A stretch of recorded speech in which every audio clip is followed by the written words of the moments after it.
Bismillahirrahmanirrahim. Assalamualaikum warahmatullahi wabarakatuh.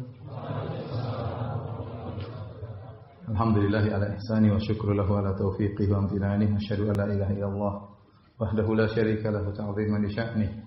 Wa asyhadu anna Muhammadan abduhu wa rasuluhu da'ila ridwani. Allahumma salli alaihi wa ala alihi wa ashabihi wa ikhwani. Hadirin dan hadirat yang dirahmati oleh Allah Subhanahu wa taala. Alhamdulillah, puji dan syukur kita panjatkan kepada Allah Subhanahu wa taala atas segala kemudahan yang Allah berikan kepada kita. Salawat dan salam tercurahkan selalu kepada junjungan kita, suri teladan kita Nabi Muhammad sallallahu alaihi wasallam, dan juga kepada keluarganya, kita seluruh sahabat beliau tanpa terkecuali. Mengingat waktu yang singkat, maka pada kesempatan kali ini saya akan menyampaikan pengajian dengan judul Syarah Hadis Kum ya Aba Turab. Penjelasan tentang hadis yang diriwayatkan Imam Bukhari dan Muslim dalam sahih mereka, di mana Nabi SAW pernah berkata kepada Ali bin Abi Thalib, "Kum ya Aba Turab, bangunlah wahai Abu Tanah." Itu orang yang ada tanah pada dirinya, ya, pada badannya. Pembahasan ini berkaitan tentang bagaimana petunjuk Nabi SAW tatkala menghadapi tatkala ada konflik rumah tangga, ya. Kita tahu bahwasanya kehidupan rumah tangga tidak terlepas dari yang namanya konflik, ya, masalah antara suami dan istri. Betapapun solehnya sang suami dan betapapun solehanya sang istri. Benar, dalam kehidupan rumah tangga banyak keindahan, ya, banyak kedamaian, banyak ketentraman. Tetapi namanya kapal yang berlabuh di lautan, bahtera yang berlabuh di lautan, pasti ada ombak yang akan menghadangnya. Terkadang ombaknya besar, terkadang ombaknya kecil-kecil dan tidak teranggap, ya. Makanya kita yang telah menjalani kehidupan pernikahan waktu yang ya lumayan, ya. Kita semua pasti tahu bahwasanya kehidupan rumah tangga, ya, pasti ada problematika, ya. Jangankan kita, bahkan orang yang, ya, pintu surga tidak mungkin terbuka kecuali yang mengetuk adalah dia, yaitu Rasulullah SAW. Ada juga kehidupan, ada juga problematika rumah tangga dalam kehidupan rumah tangga Rasulullah SAW. Apalagi orang-orang yang jauh di bawah beliau, ya. Sahabat pun demikian, ada permasalahan rumah tangga yang mereka dapatkan dalam kehidupan rumah tangga mereka. Nah, pada hadis ini, ya, dijelaskan bagaimana salah satu cara menghadapi konflik rumah tangga yang timbul berkaitan dengan pasangan suami istri dan juga berkaitan dengan mertua. Saya bacakan hadisnya, ya, dalam Sahih Muslim dari Sahal bin Sa'ad As-Sa'idi, dari sahabat Sahal bin Sa'ad As-Sa'idi radhiyallahu ta'ala anhu. Dia berkata, "Qala ustu'mila 'alal Madinati rajulun min ali Marwan." Ada seorang dari keluarga Marwan yang dijadikan wali atau dijadikan sebagai gubernur atau pekerja di kota Madinah. Ini di bagian pemerintahan. Fada'at Sahal bin Sa'ad, maka Sahal bin Sa'ad As-Sa'idi dipanggil oleh orang ini, pejabat baru di kota Madinah. Fa amaruhu an yashtima Aliyan. Tahu-tahu pejabat ini menyuruh Sahal bin Sa'ad As-Sa'idi untuk mencaci maki Ali radhiyallahu taala anhu. Fa aba Sahal, maka Sahal bin Sa'ad As-Sa'idi tidak mau. Bagaimana dia mencela Ali radhiyallahu anhu? Yang suaminya Fatimah, sepupunya Nabi SAW, dia masuk surga, khalifah, ya. Dia tidak mau mencela Ali bin Abi Thalib. Maka pejabat tersebut berkata, "Amma idza abaita faqul la'anallah Aba Turab." Kalau kau enggan mencela Ali bin Abi Thalib, maka laknatlah kunyahnya Abu Turab. Abu Turab maksudnya siapa? Ali bin Abi Thalib. Faqala Sahal.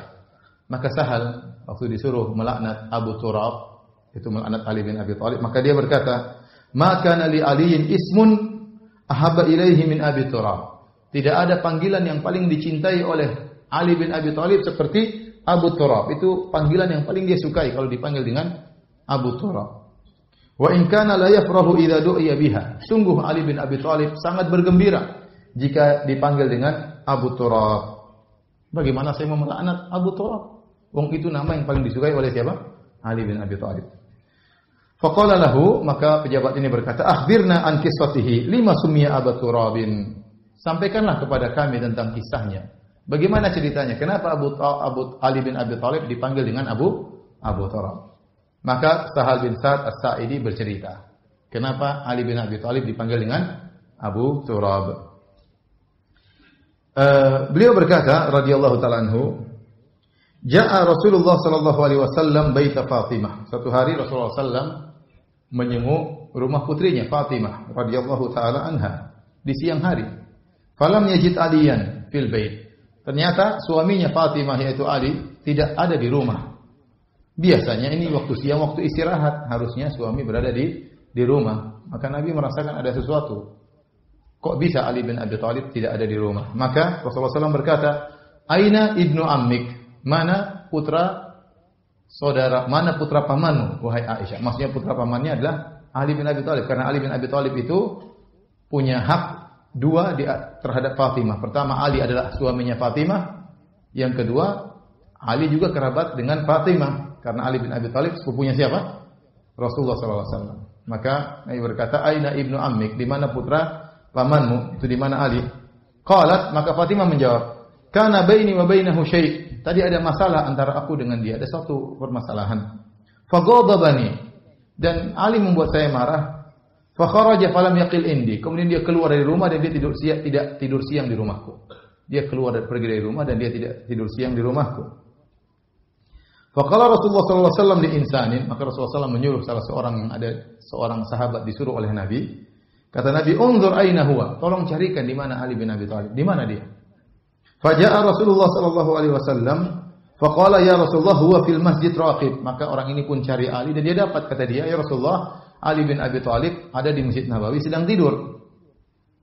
Faja'a Rasulullah sallallahu alaihi wasallam wa huwa muttaji'. Maka Rasulullah SAW pun datang menemui Ali di masjid dan Ali bin Abi Thalib sedang berbaring. Qad saqata rida'uhu an shiqqihi. Dan selendangnya sudah jatuh dari pundaknya, ya, sehingga pundaknya penuh dengan tanah. Wa asabahu turab, dipenuhi dengan tanah.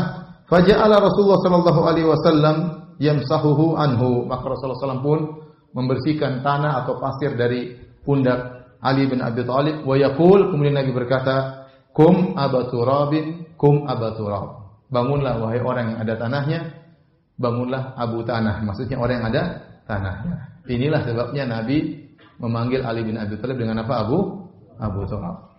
Baik. Ini hadis riwayat Imam Al-Bukhari dan Imam Muslim, ya.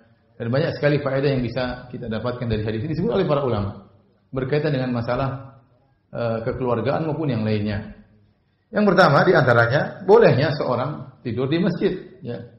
Meskipun dia punya rumah, dia boleh tidur di masjid. Mau siang hari, malam hari tidak jadi masalah. Tentunya dia harus menjaga adab-adab masjid. Tapi seorang tidur di masjid boleh-boleh saja kalau memang ada keperluannya.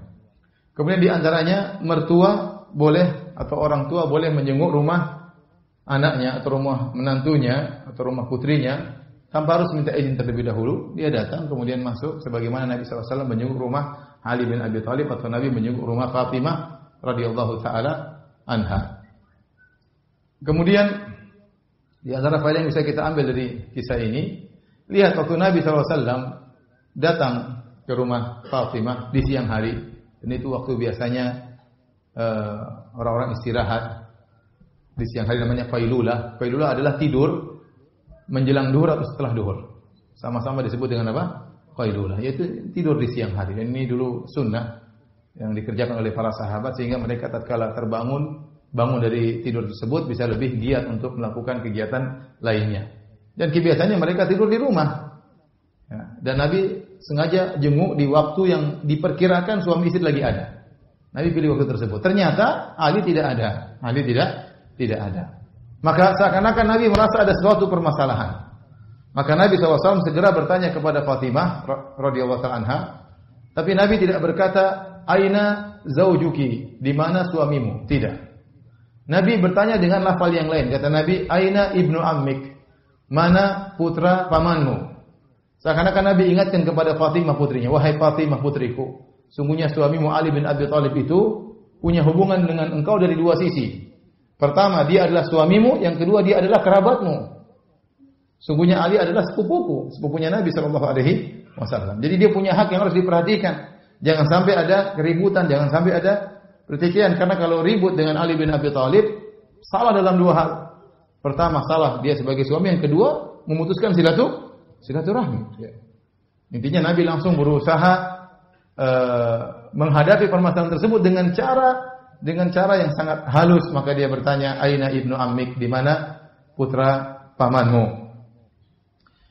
Fatimah radhiyallahu anha kemudian menjelaskan, "Kana baini wa bainahu syai' faghadabani fa kharaja wa lam yaqil indi." Kata Fatimah, tadi ada masalah antara saya dengan dia membuat saya marah, kemudian dia keluar dari rumah dan dia tidak tidur siang di rumahku. Selesai.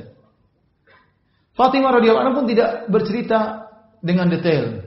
Ya abi, ayah tadi suamiku giniin saya, enggak. Dan ini adab dalam masalah keluarga. Seorang berusaha sebisa mungkin agar masalah tersebut tidak keluar. Jangan keluar jauh-jauh, keluar di kerabat saja kalau bisa tidak keluar. Kalau bisa mertua tidak tahu, kalau bisa orang tua tidak tahu, kita bisa hadapi sendiri. Fatimah tidak lapor kepada Nabi SAW. Waktu ditanya pun dia menjawab secara global. Karena kalau dijawab secara detail, berarti ada aib yang akan terbongkar. Apakah aib dia atau aib suaminya. Dan seorang berusaha menutup aibnya. Sudah kita sampaikan, Allah berfirman, "Hunna libasul lakum wa antum libasul lahun." Para wanita adalah pakaian bagi suami dan para suami pakaian bagi istri-istri mereka. Di antara fungsi pakaian adalah menutup aurat. Maka seorang berusaha menutup aib pasangannya. Suami menutup aib istrinya, istri menutup aib apa? Suaminya. Nah, kalau dia bercerita tentang permasalahan keluarga antara dia dengan pasangannya, maka secara tidak langsung dia telah mengumbar sebagian aib dari masalah aib pasangannya tersebut. Maka seorang berusaha menutup permasalahannya. Tidak seperti sebagian orang-orang zaman now ya. Ada masalah segera curhat di Facebook, kemudian curhat di status, tahu-tahu status WhatsApp-nya berubah, ada masalah ini. Nanti berubah lagi statusnya, ada masalah ini. Ya, dia curhatkan melalui apa? Status. Ingin semua orang tahu dia sedang bermasalah. Ingin semua orang tahu, ingin agar semua orang ikut campur dalam privasinya. Ini salah. Kita jangan mengumbar aib istri dan kita tidak boleh mengumbar aib suami. Maka kalau ada masalah ditutup. Bahkan Fatimah, dia tahu suaminya, dia tahu bapaknya. Rasulullah SAW adalah orang yang paling bijak, orang yang paling sayang kepada mereka, orang yang paling bisa kasih solusi. Itu pun dia tidak menjelaskan dengan detail. Dia hanya mengatakan, "Kana baini wa bainahu syai'un." Ada masalah antara aku dengan suamiku. Faghadabani, dan dia membuat saya marah. Fa kharaja wa lam yaqil indi. Kemudian dia pergi keluar rumah dan tidak tidur siang di rumahku. Nabi waktu dapat laporan tersebut, Nabi tidak tanya, "Memang masalah apa?" Nabi enggak tanya. Ya sudah. Ini privasi orang, tidak semua orang. Kalau orang bilang secara global, ente enggak usah tanya. Minta perincian. Apalagi kalau tanya, "Aduh, saya ada punya utang." Emang utang apa? Kalau tanya perincian kemudian dibantu, tambah sakit hati. Jadi, kalau orang tidak mau memperinci, itu tidak usah tanya secara terperinci ya. Rasulullah SAW tahu kehormatan suami istri, maka Rasulullah SAW tidak tanya. Maka Rasulullah SAW mencari solusi lain, yaitu mencari di mana Ali bin Abi Thalib. Ali bin Abi Thalib keluar dari rumah, dan ini kata para ulama dalil boleh seorang suami kalau dia khawatir berhadapan dengan istrinya, kemudian terjadi permasalahan, semakin menguat, semakin melebar, semakin bergelora, semakin membara permasalahannya, kemarahannya, ini berbahaya, mending dia menjauh dari istrinya. Bisa dia pergi ke kamar yang lain? Bisa saja. Jangan ke istri yang lain, boleh. Dia ke rumah ke kamar yang lain. Bisa dia mandi, masuk kamar mandi, terserah. Atau dia keluar rumah kalau memang terpaksa, sebagaimana dilakukan oleh Ali bin Abi Thalib radhiyallahu taala. Asalnya seorang kalau ada masalah jangan keluar rumah. Asalnya demikian. Kecuali dalam kondisi yang terdesak, khawatir semakin parah, boleh dia keluar sebentar untuk kembali lagi. Ya. Jadi Ali bin Abi Thalib mungkin dia khawatir kalau dia tetap di situ terjadi perdebatan lebih parah, lebih sakit hatinya, lebih menyakiti hati Fatimah. Dan dia tahu bagaimana kedudukan Fatimah di sisi Nabi sallallahu alaihi wasallam. Rasulullah SAW pernah mengatakan, "Fatimah bab'atun minni." Semuanya Fatimah adalah bagian dariku. Ya. Rasulullah SAW sangat menyayangi putrinya Fatimah radhiyallahu taala anha. Ya. Akhirnya Ali pergi. Ya. Dan tidak banyak omong. Dan bahaya kalau seorang sedang marah, usahakan jangan banyak omong. Maka Rasulullah SAW mengatakan, "Idza ghadiba ahadukum falyaskut." Kalau salah seorang dari kalian sedang marah, maka jangan bicara. Karena kalau dia sedang marah, dia tidak terkontrol. Dan tatkala dia berbicara, dia tidak memikirkan, mempertimbangkan akibat dari apa yang dia ucapkan, dan ini berbahaya. Sehingga banyak terjadi perceraian diawali dengan kemarahan. Tatkala dia tidak bisa menahan diri, dia ngomong, akhirnya istrinya juga ngomong. Dia bentak, istrinya juga ikut bentak. Sudah, dia tidak bisa tahan, akhirnya dia jatuhkan cerai kepada istrinya. Setelah itu dia menyesal. Itu banyak terjadi. Hampir saya tidak temukan orang datang kepada saya, alhamdulillah Ustaz, saya berhasil ceraikan istri saya. Ada, tapi jarang ya. Itu sudah kebangetan, baru kemudian akhirnya dia bisa ceraikan istri. Tapi kebanyakan orang datang dengan penyesalan. Kenapa? Waktu dia emosi dia tidak bisa menahan dirinya ngomong. Makanya Rasulullah SAW larang akan hal ini. Rasulullah SAW akan larang akan hal ini. Jadi apa kata Abu Darda radhiyallahu anhu kepada istrinya Ummu Darda, sebagaimana diriwayatkan oleh Ibnu Hibban dalam Rawdatul Uqala dengan sanadnya bahwasanya Abu Darda qala Abu Darda li Ummi Darda. Abu Darda berkata kepada Ummu Darda, "Idza ghadibtu faraddini." Kalau saya lagi marah, tenangkan saya. Bikin saya tenang. Ya. Wa idza ghadibti, kalau kau yang lagi marah, raddaituki, maka saya akan berusaha menyenangkan engkau, menenangkan engkau. Wa illam nakun hakadha, fama asra an naftariq. Kalau kita tidak demikian, nanti kita mudah sekali berpisah. Jadi kita harus belajar mengalah. Kalau istri kita lagi ngomel, kita diam. Kita mau teriak lagi tinggi, sudah kita tenang. Gak kuat kita pergi, jangan dilayani. Kasih permen gak mau diam, pergi. Jadi kan juga kalau suami lagi marah, tidak bisa terkontrol, sudah istri diam aja, sudah diam, nangis aja. Gak usah lagi melayani omelan suami, lagi ngamuk, lagi banting-banting, sudah diam aja. Jangan, kamu udah bahaya, itu bahaya. Bisa lebih parah, bisa cerai, bisa macam-macam. Ya. Maka kalau Anda tidak kuat, khawatir terjadi yang lebih parah, karena khawatir tidak bisa mengontrol diri Anda, pergi. Sebagaimana Ali bin Abi Thalib pergi dari rumah. Ya. Ini boleh dalam kondisi terdesak. Baik. Kemana Ali pergi? Apakah Ali pergi ke pasar? Ketemu kawan-kawannya? Curhat di sana? Waduh, istri saya parah. Amit-amit. Enggak. Curhat sana, curhat sini, curhat sana, ceritain kejelekan-kejelekan istri. Sebagian ikhwan, sebagian orang demikian. Lagi masalah sama istrinya, cerita ke sana sini. Kalau dia kebetulan dapat teman-teman yang baik, akan dinasihati. Ya akhi, sabar ya akhi. Memang perempuan seperti itu, bukan cuma istri kamu sih yang seperti itu. Jadi nasihati itu kalau teman yang baik, kalau teman yang buruk, ya udah akhi, udah ganti aja ya. Akhi, sebentar lagi expired. Sudah kalah ya akhi. Intinya menyiksa diri. Begitu banyak bunga mawar berhamburan. Begitu banyak melati, mawar berduri. Banyak. Udahlah, ya, ngapain nanti nyusahkan diri ente? Udahlah. Kalau ketemu dengan orang yang enggak baik digituin, disuruh cerai. Orang kalau sudah ngamuk keluar dari rumahnya, setan datang segera, karena di antara program unggulan setan adalah perceraian. Antum sudah tahu kan di situ? Iya. Dalam Sahih Muslim, inna iblis wada'a arsyahu 'alal ma'. Sungguhnya iblis meletakkan singgasananya di atas air. Summa ba'atha sarayahu. Kemudian dia mengirim pasukan-pasukannya untuk menggoda. Ya. A'zamuhum indahu manzilah. Ya. Aqrabuhum minhu manzilah, a'zamuhum fitnah. Oh, kama qala Nabi sallallahu alaihi wasallam. Yang paling dekat kedudukannya dengan iblis adalah yang paling besar fitnahnya. Fayaji'u ahaduhum, setelah mereka menggoda, mereka lapor. Dan tadi lapor. Ya iblis, saya sudah begini-begini. Kata iblis, belum. Datang lagi, iblis saya sudah gini-gini. Iblis, belum. Satu lagi, iblis, laporan. Kata iblis, belum. Kok belum apa-apanya? Sampai ada yang datang ngelapor, aku senantiasa menggoda sang lelaki, hatta farraqtu bainahu wa baina imra'atihi. Sampai aku ceraikan dia dengan istrinya. Kata iblis, ni'ma anta. Ente setan yang hebat. Jadi program unggulan iblis apa? Cerai. Maka yakinlah Anda kalau Anda lagi marah sama istri Anda keluar rumah, iblis mulai datang banyak. Pasukan datang, ayo cerai saja, cerai. Lihat di Facebook masih banyak kawan lama. CLBK, cinta lama bersih kembali. Macam-macam. Ini sering terjadi. Akhirnya masalah dia curhat sama laki-laki lain, akhirnya terjadi apa yang terjadi? Perzinahan, selingkuh dan yang lainnya. Ya.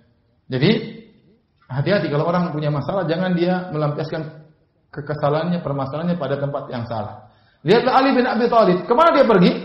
Ke masjid. Mungkin dia curhat kepada Allah Subhanahu wa taala. Dia berusaha menghadapi permasalahan sendiri, tidak perlu dia cerita gembar-gembor ke sana sini. Ada orang punya masalah cerita ke sana sini. Punya masalah sama istri, setiap orang tahu permasalahannya. Sebagian wanita demikian juga, punya masalah sama suami, semua ibu-ibu tahu permasalahan dia. Sehingga seluruh ibu di Bekasi tahu tentang aib suaminya. Karena dia cerita ke sana sini. Ya akhi, ente umbar aib suami Anda. Anti umbar aib suami anti. Ya akhi, Anda mengumbar aib istri Anda. Jangan. Ali bin Abi Thalib pergi ke masjid, mendekatkan diri kepada Allah Subhanahu wa taala. Ya. Dan kita tahu Rasulullah SAW pernah bersabda tentang orang yang marah. Kata Nabi SAW, kalau salah seorang dari kalian sedang marah, ya, falyajlis, falyaqut, maka hendaknya dia duduk. Lagi berdiri, lagi marah, duduk supaya dia tenang. Kalau tidak pergi kemarahannya, falyataji, maka hendak dia berbaring. Supaya apa? Menghilangkan kemarahan. Ali pergi ke masjid malah tidur untuk mengganti suasana. Untuk menggantikan apa? Suasana. Subhanallah, Nabi SAW datang, Nabi bertanya Ali di mana? Kemudian kata Fatimah, Ali lagi pergi, entah kemana. Maka Nabi suruh orang cari. Dalam hadis diriwayatkan, faqala Rasulullah SAW li insanin. Maka Rasulullah SAW berkata kepada salah seseorang, undur aina huwa, di mana Ali? Carilah di mana Ali.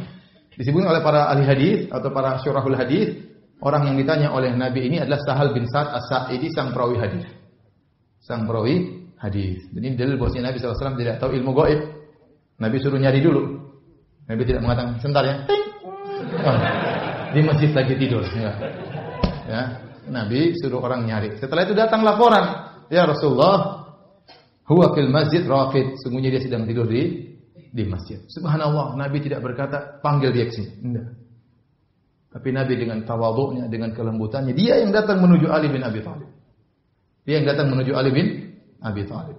Setelah dia melihat Ali bin Abi Thalib sedang tidur sementara ridanya tersingkap, badannya penuh dengan pasir, maka Rasulullah SAW dengan penuh kelembutannya, dengan tangannya yang sangat mulia, dia pun mengusap pasir dari badan Ali bin Abi Thalib. Kemudian dia mencandai Ali bin Abi Thalib dengan berkata, "Kum ya Aba Turab, bangunlah ya Abu Tanah." Ini candaan sebenarnya. Bangunlah Abu Tanah. Ya. Ternyata perbuatan Nabi SAW, sikap Nabi ini sangat berkesan dalam hati Ali bin Abi Thalib radhiyallahu taala. Lihatlah, Nabi tidak menyalah-nyalahkan Ali. Kamu ngapain tidur di masjid? Kasihan istrimu sendirian. Enggak. Subhanallah, tidak banyak, cuma begitu saja selesai urusan. Ya, Nabi juga tidak membela putrinya. Ya, atau sebagian orang kalau dia pulang ke rumah terus putrinya ada masalah, dia bela putrinya. Ya udah, bawa pakaiannya, tidur di rumah bapak aja. Nah, gitu. Ada orang seperti itu. Ya udah, sudah suami cuekan tidur di rumah bapak. Ya. Tanpa melihat masalah, tanpa mendengar dari dua belah pihak, campur permasalahan anak-anak. Ya. Atau sebaliknya, sebagian jadi kamu itu memang perempuan tidak tahu berterima kasih. Suami sudah baik-baik, malah anaknya dihabisi. Ada juga seperti itu. Mentang-mentang mantunya belikan dia mobil, maka putrinya dihabisi sama dia. Jadi ini tidak benar seperti itu. Sebisa mungkin orang tua tidak ikut campur urusan apa? Anak-anak. Anak biarin anak-anak mantu-mantu, anak-anak mereka berusaha menghadapi masalah dengan sendiri. Kalau memang dalam kondisi darurat baru mungkin kita ikut campur. Ya. Kalau bisa tidak ikut campur itu lebih baik. Kecuali ada yang masalah yang sangat besar. Ya. Jadi Nabi SAW kemudian mengatakan, "Kum ya Aba Turab, bangunlah wahai Ali bin Abi Thalib." Ali bin Abi Thalib bangun dengan bahagia, pulang selesai urusan. Jadi begitu banyak permasalahan yang bisa selesai tanpa harus dipermasalahkan. Saya ulangi, betapa banyak permasalahan, terutama permasalahan kecil. Cuekin aja, nanti nggak usah terlalu dipermasalahkan. Justru banyak permasalahan yang kecil jadi besar gara-gara dipermasalahkan. Kamu berdua sini. Fatimah tadi kamu ngomong apa? Ali tadi hitung-hitung. Oh, bahaya seperti ini. Akhirnya mereka emosi-emosi, kamu yang salah, kamu yang salah, kamu yang salah, kamu yang salah. Ya, kalau ada masalah semua permasalahan kita permasalahkan jadi masalah besar. Saya ulangi, kita dalam kehidupan rumah tangga betapa banyak masalah kita mungkin lihat kesalahan istri kita. Seorang istri lihat kesalahan suami, udah cuekin aja. Permasalahan tidak perlu digembar-gemborkan. Tegur dengan teguran ringan sudah. Enggak usah kemudian kamu tuh kenal diperbesar-besarin. Ya. Sehingga akhirnya rusak kebahagiaan. Ya. Hidup ini cuma sebentar, jangan dirusak dengan berbagai macam problematika.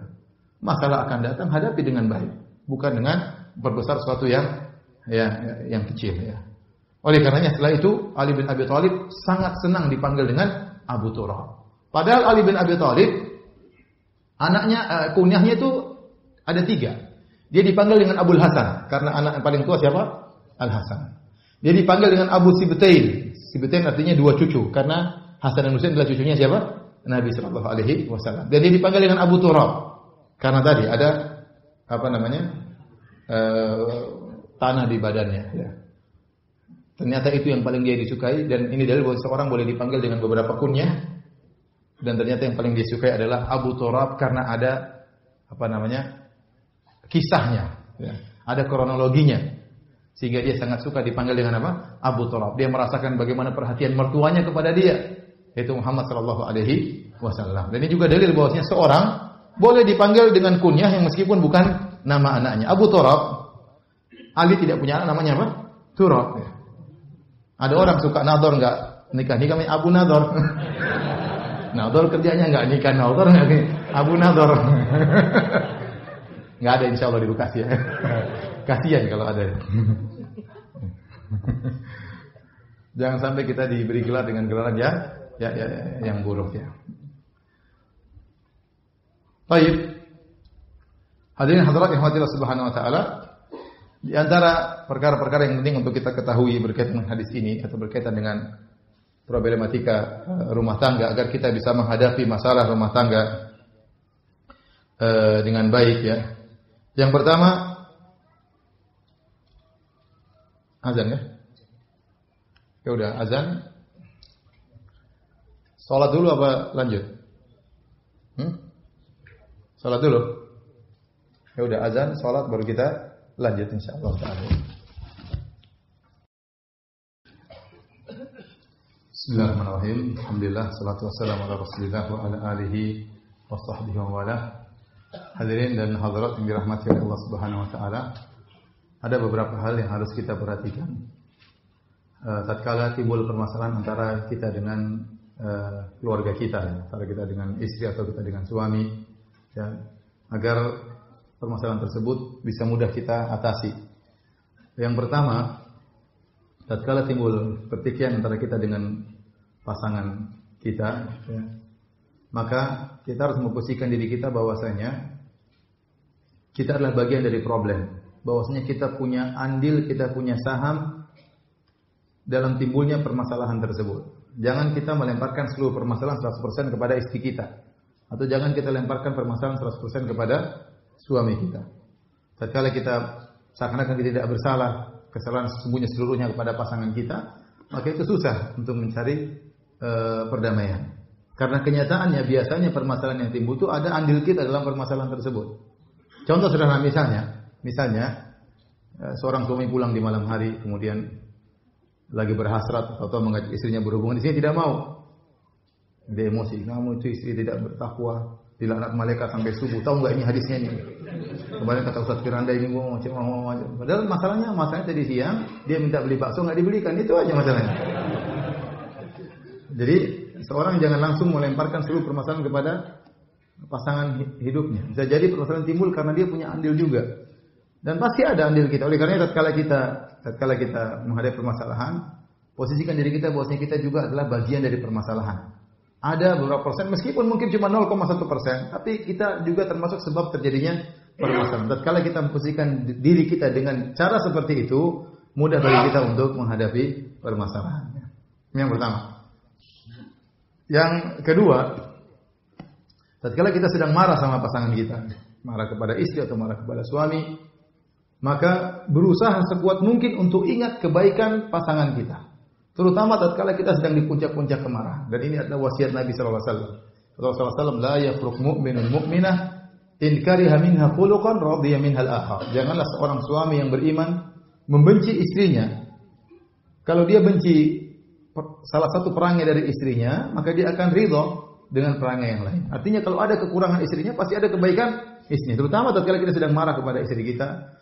Contoh, atau seorang istri sedang marah kepada suami. Ingat, misalnya seorang laki marah kepada istri, maka dia ingat, istriku ini yang dia memang sekarang lagi kurang ajar ya, tapi Tapi dia inilah ibu anak-anakku. Dia yang telah mengandung anak-anakku yang dia rawat dengan setengah mati susah payah.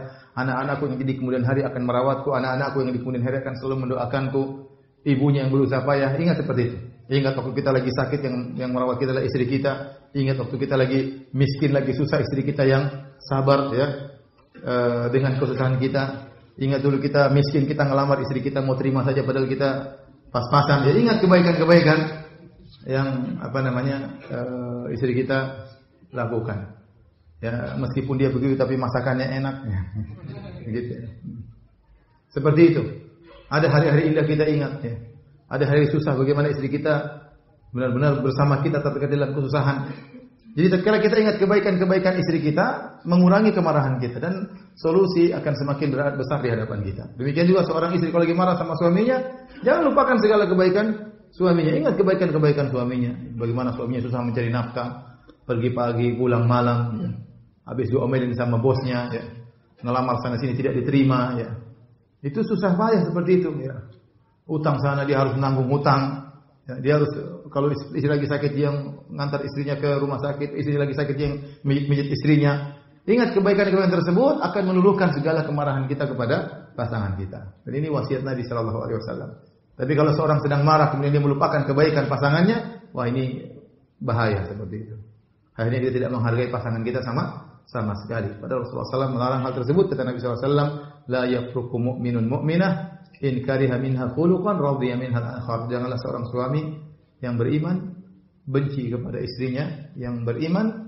Kalau ada perang yang tidak disukai dari istrinya, pasti ada perang yang lain yang dia sukai dari istrinya. Kita tahu bahwasanya tidak ada wanita yang sempurna. Syekh Abdul Razak pernah cerita, hafizahullah taala, Syekh bin Bas ditelepon ada orang mengeluhkan tentang istrinya. Kata Syekh bin Bas, hurul ain fil jannah. Kata Syekh bin Bas, bidadari itu di surga.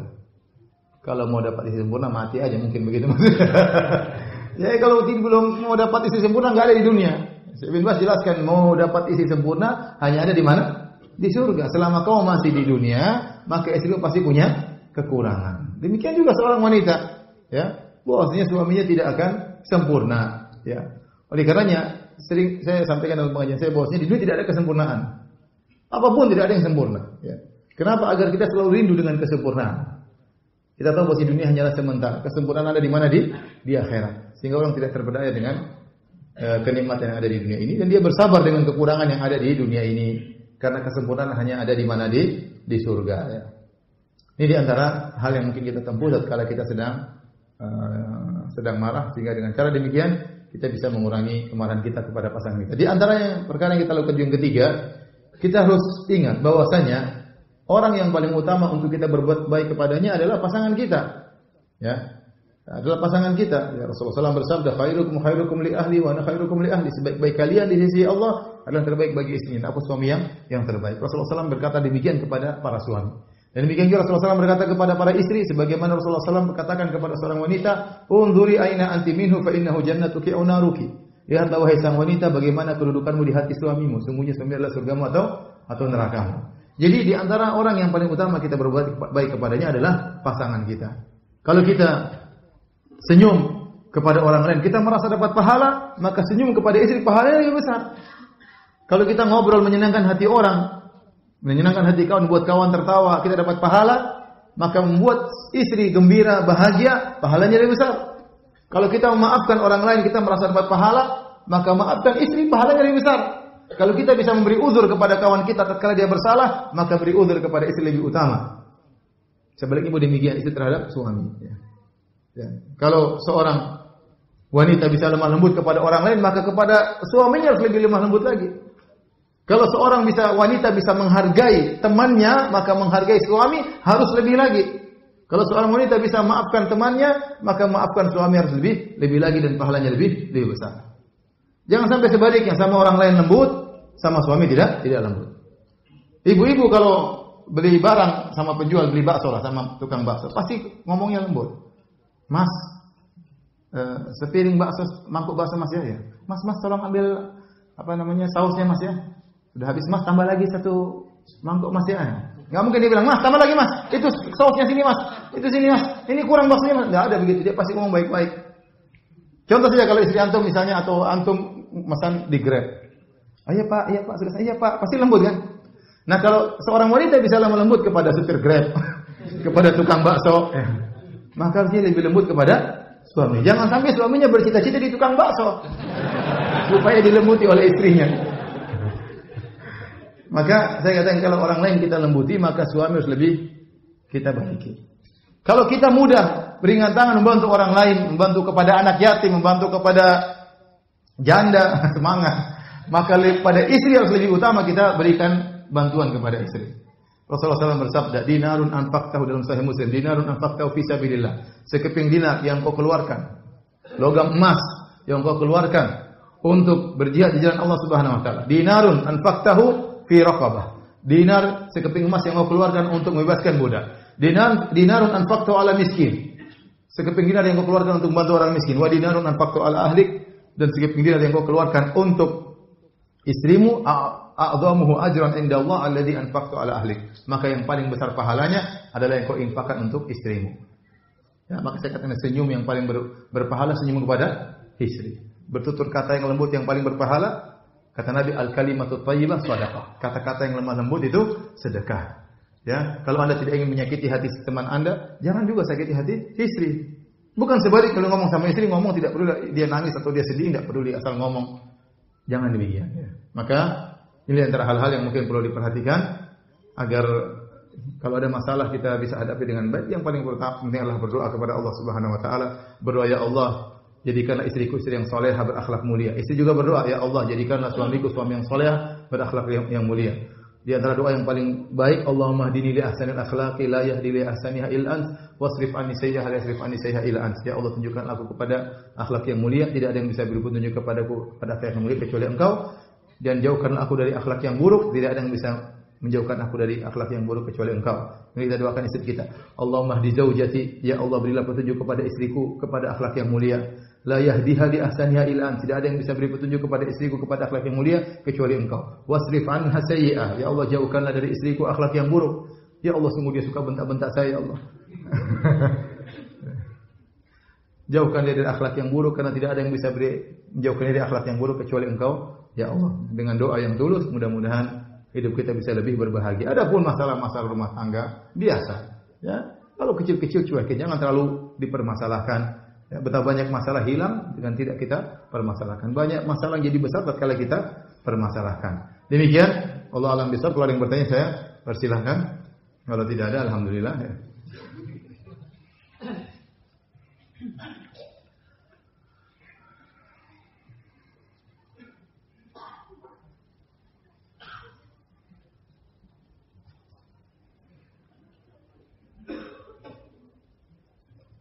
Ustaz, ane sudah nikah kurang lebih 7 tahun dan belum dikarunia anak. Menurut dokter, istri ane yang bermasalah. Tapi ane dan istri mengangkat satu anak perempuan usia 4 tahun. Tadinya istri mengizinkan poligami, tapi sekarang istri menentang poligami. Terlambat ente. Surat izin dicabut lagi. Salah sendiri. Apa yang harus ane lakukan sementara ane ingin sekali punya anak kandung? Jazakallahu khairan Ustaz. Ya bagaimana lagi? Kalau ingin punya anak kandung ya harus poligami ya. Maka rayu lagi istri, ambil hatinya, percaya, buat dia percaya bahwasanya kalau saya poligami, engkau tetap nomor 1. Ya iyalah. Ya, sampaikan dengan baik-baik kepada istri. Sampaikan tentang manfaat poligami. Poligami itu manfaatnya banyak bagi laki maupun bagi wanita. Adapun bagi laki hampir 20 manfaat. Mau dijelaskan? Lain kali lah. Adapun wanita ada juga manfaat-manfaatnya. Insya Allah jadi pengajian tersendiri ya. Kalau saya berani ya. Jadi ambil hati istri ya, semoga dia bisa terima. Beri hadiah kepada dia, belikan emas kalau ada, ajak dia jalan-jalan, agar buat dia yakin bahwasanya kalau ini tujuan mulia punya anak kandung, yang insya Allah anak kandung tersebut juga akan memuliakan kamu. Pokoknya rayulah, bergombal macam-macam pokoknya. Semoga istri bisa menerima, karena nggak mungkin punya anak kandung kecuali dengan cara demikian. Kalau memang dokter menyatakan istri bermasalah, ya harus punya anak kandung dengan cara menikah lagi.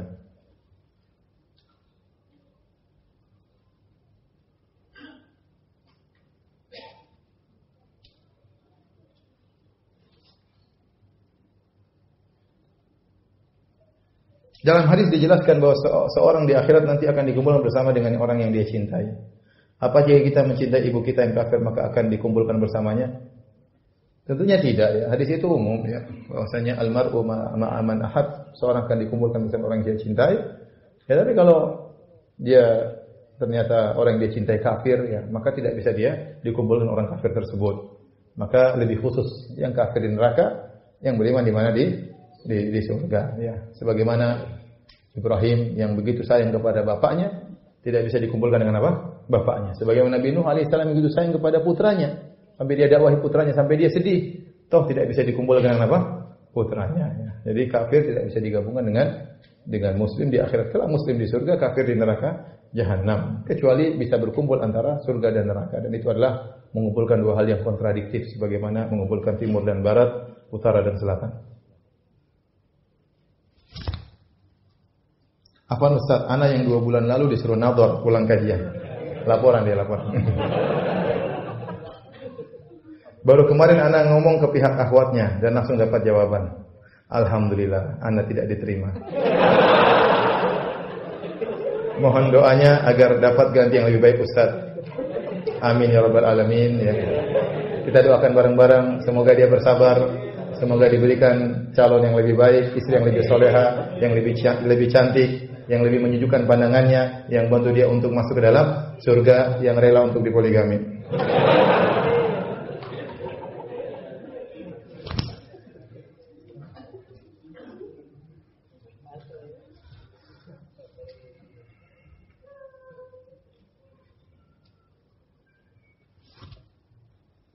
Ustaz, benarkah ada larangan menulis hadis pada masa Rasulullah SAW, namun diingkari oleh sahabat karena sahabat tulis hingga Al-Quran dan hadis menjadi bentuk tertulis hingga sekarang? Tidak, benar di awal-awal Rasulullah SAW, la taktubu anni ghairal Quran, wa man kataba anni ghairal Qurani falyamhu. Kata Nabi SAW, jangan kalian menulis kecuali Al-Quran. Barang siapa yang menulis dengan Al-Quran maka hendaknya dihapus. Maka ini ditafsir oleh para ulama karena banyak hadis-hadis yang lain para sahabat menulis hadis dan itu bukan tentang Nabi. Bahkan Nabi pernah berkata, "Uktubu li Abi Syah." Tolong tuliskan buat Abu Syah. Abu Syah ini tidak mudah menghafal hadis-hadis Nabi, maka Nabi suruh orang tuliskan hadis buat Abu Syah. Demikian juga Abdullah bin Amr bin As pernah ragu dia tatkala menulis hadis, maka ditegur sama orang. Kenapa semua yang diomongin Muhammad kau catat? Muhammad itu terkadang marah, terkadang senang, tidak semua yang diucapkan benar. Maka Rasulullah SAW mengatakan, tulislah. Tidak ada yang keluar dari lisanku kecuali kebenaran. Abu Hurairah juga menulis apa? Menulis hadis. Jadi larangan tadi itu dibawakan dalam beberapa tafsiran. Di antaranya ada yang mengatakan larangan tersebut di awal Islam. Tatkala Al-Quran datang dan para sahabat masih belum terbiasa, maka Rasulullah SAW tidak ingin yang ditulis kecuali cuma Al-Quran, agar hafalan mereka semakin kokoh tentang Al-Quran. Ada lagi yang mengatakan maksudnya larangan jangan tulis Al-Quran di lembaran kemudian tulis hadis di samping-sampingnya, jangan. Nanti disangka yang ditulis samping-sampingnya bagian dari Al-Quran. Adapun kalau dipisahkan tidak mengapa. Ada yang mengatakan sudah mansuh. Dan banyak ya tafsiran dari para ulama. Intinya para sahabat nulis dan Rasulullah juga suruh nulis. Ya ini hanyalah syubhatnya orang orientalis untuk membuat kita ragu tentang keotentikan hadis-hadis Nabi sallallahu alaihi wasallam. Karena para sahabat mereka menyampaikan hadis kepada kita dengan dua cara. Pertama dengan tulisan, yang kedua dengan hafalan. Ya, pertama dengan tulisan, kedua dengan hafalan, dan Rasulullah SAW mengizinkan mereka untuk menulis hadis.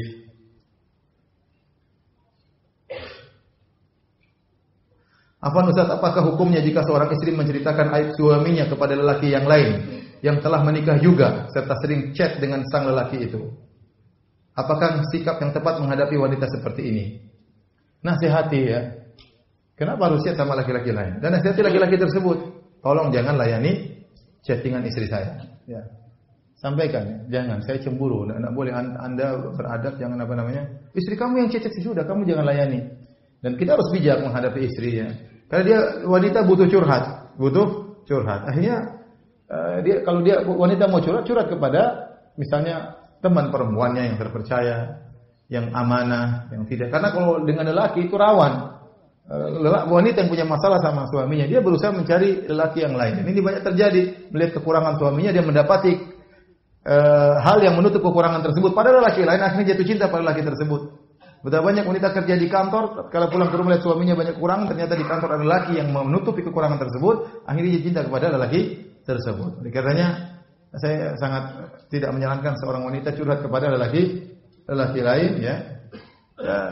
Jangankan lelaki biasa, ustaz saja bisa terfitnah. Ustaz saja bisa terfitnah, apalagi waktu dia chat kemudian WhatsApp-nya ada fotonya. Bahaya, ustaz juga laki-laki. Maksud saya, jangan seperti itu.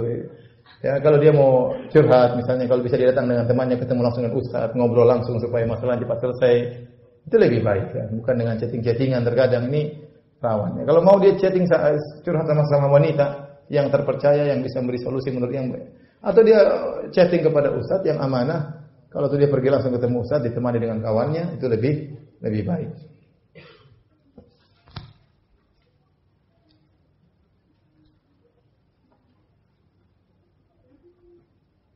Mohon penjelasan terkait hadis yang tadi disampaikan. Bukankah Ali itu sepupu Rasulullah SAW? Kenapa Rasulullah SAW bertanya kepada Fatimah di mana anak pamanmu? Ini sekedar ungkapan orang Arab. Ibnu Ammik maksudnya anak saudaramu atau Ibnu Akhik, paman pertama, paman di atas, saudara pertama, saudara di atas. Ini ungkapan orang apa? Orang Arab ya. Bahwasanya paman Nabi juga pamannya Fatimah ya. Paman Nabi siapa? Ali bin Abi Thalib juga pamannya siapa? Fatimah.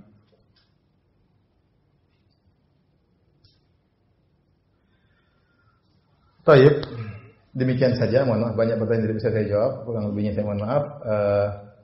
Sampai sini saja kajian kita. Selanjutnya ada pengumuman mungkin dari panitia.